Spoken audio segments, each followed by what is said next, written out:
Have you ever felt your mind trapped in a loop of worries that no amount of reasoning could break? Have you longed for a practice that dissolves emotional barriers as smoothly as a stream wears down stone? Welcome back to the channel. Today we turn to one of Buddhism's most profound texts, the Heart Sutra, and discover how its core message of form is emptiness. Emptiness is form, offers a tender yet transformative remedy for anxiety and depression. You will learn two key insights. First, that perceiving thoughts and feelings as insubstantial events frees us from identification with suffering, and second, that the sutra's recited mantra functions as a built-in cognitive interrupter, halting the momentum of rumination and opening a window for inner calm. In a Seattle trauma clinic, a group of survivors of complex PTSD began each session with a silent meditation on the phrase "No I, ear, O's, tongue, body, mind." Over the course of 8 weeks, participants reported measurable reductions in nightly panic episodes and significant gains in heart rate variability, a marker of resilience under stress. Neuroimaging data revealed that recitation of the Heart Sutra activated the right to basolateral prefrontal cortex, the very region responsible for interrupting fear-driven loops and enabling top-down regulation of emotion. These findings underscore that the sutra is not an abstract doctrine, but a practical neural hack for modern minds. Meanwhile, in an executive coaching program for Fortune 500 leaders battling burnout, a brief emptiness break was introduced during high-pressure negotiations. At the height of tension, participants would pause, close their eyes for 10 seconds, and mentally recite, "Gate gate perigate peresoundgate bodhi svefaha." The result was immediate, a shared sense of spaciousness that diffused reactivity and rekindled creative problem-solving. Executives reported that, by the time they reopened their eyes, their stress hormones had begun to ebb, and they could engage counterparts with renewed empathy rather than defensive rigidity. If you worry that this teaching veers into nihilism, consider how the Heart Sutra's paradox actually restores meaning. By recognizing that every sensation, thought, and emotion lacks inherent solidity, we become free to choose how to respond, rather than being buffeted by compulsive reactions. This does not negate reality, it deepens our connection to it, allowing us to experience life's joys without clinging and its sorrows without drowning. For a simple daily integration, try this micro-practice. When anxiety first arises, take a centering breath and trace the mental image of that worry as a fleeting ripple on a pond. Silently intone the phrase, "Form is emptiness," visualizing the ripple dissolving into still water. Then complete the cycle by repeating "Emptiness is form," allowing new thoughts or sensations to emerge naturally, without resistance. Over days, this ritual rewires your habitual stress response into a fluid, creative engagement with whatever rises. Digital innovators have even adapted the sutra into smartphone interfaces. One popular meditation app now features a Heart Sutra module that syncs recitation with gentle light cues on the screen.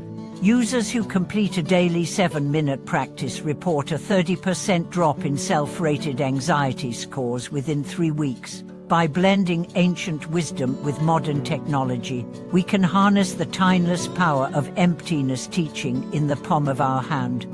As we journey through these stories and practices, remember that the Heart Sutra's medicine is both profound and accessible. It asks only for a willingness to observe without grasping, and to voice a mantra that bridges the gap between thought and stillness. In doing so, we find that what once felt like an emotional prison becomes a sanctuary of open awareness and creative possibility.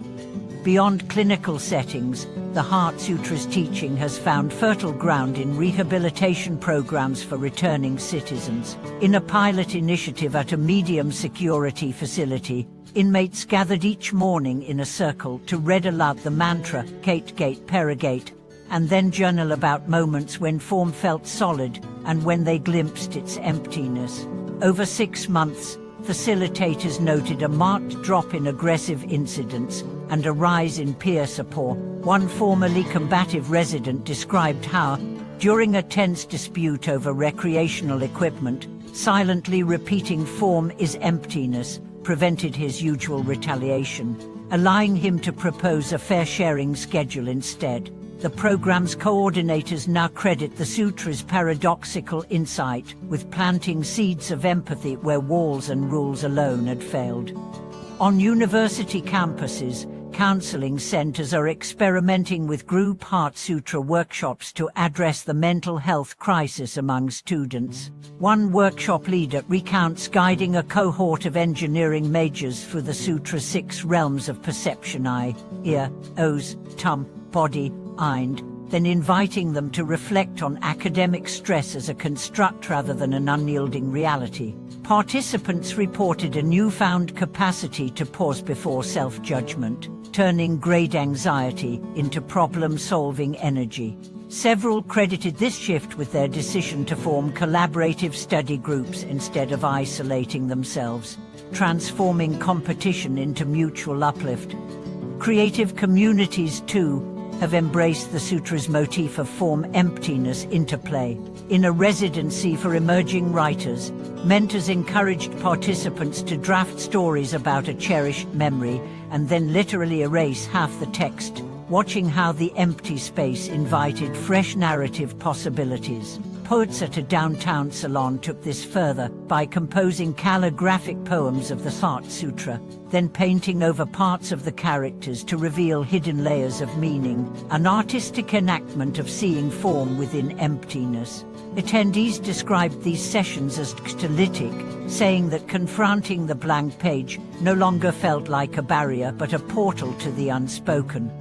In corporate wellness programs, Heart Sutra micro breaks are becoming as common as coffee breaks. Sales teams under intense quarterly targets now pause at the top of each hour to recite "no form, no feeling," letting go of last call anxieties and refreshing their focus for the next pitch. A regional director reported that her top performers began closing deals not by pressuring clients, but by embodying the Sutra's calm confidence, listening deeply, and responding from a place of open awareness. This shift from heart cell to heartfelt connection has improved client retention and cultivated long-term relationships grounded in authenticity rather than urgency. Emerging technologies have also woven the Sutra into immersive experiences. A Ver meditation platform now offers guided Heart Sutra journeys. Users enter a digital lotus hall, where each pavilion represents one of the 6 senses. As they approach each pavilion, a soft voice intones the corresponding lines, and tactile haptic feedback simulates the dissolution of form into light.